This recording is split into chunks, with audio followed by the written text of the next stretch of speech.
Papanoorin natin ang preliminary evening gown performance ni Emma Tiglao for Miss Grand International 2025. Let's go! Currently ay si Miss Peru na may mga daladalang para siyang bakod.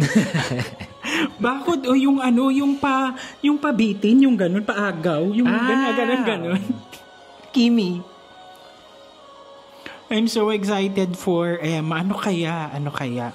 Ayan na. Oh. I didn't expect that red. Fire red. Philippines. Pero maganda rin kasi ang kulay na red for her skin. Maganda. Diba? Let's see her walk. Sige. Very empress. Wow, sobrang Wow. vibrant. So, mas pinili niya yung gold and red. Mm-mm. I love the playfulness na sa center ng stage. Wow. Ang sa akin ng corona, parang ganun yung feeling. But I like yung mga embellishment dun sa kanyang, yung parang patadyong na gano'n.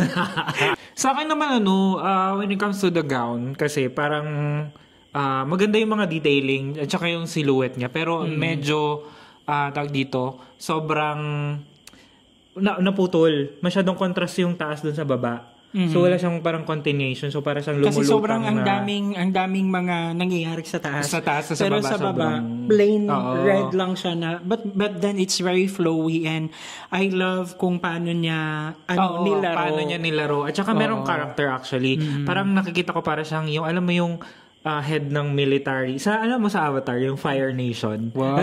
Ganun. Si Katara. Si Katara sa water, yun. Basta yun. Yung may yung ate ni Zuko. Ayun. So, baka friend niya. Basta ang gulo. But anyhow, sobrang sobrang satisfied tayo sa pinakita niyang evening gown and hopefully we're looking forward sa kung ano yung magiging pasabog na final evening gown kasi preliminary pa naman to anything can happen but on the finals night. Definitely stand out pa rin yung niya yung kumbaga yung pagkakapili ng gown niya, and definitely kung dito pagbabasihan yung magiging semi-finalist, of course pasok na pasok talaga si Emma dyan.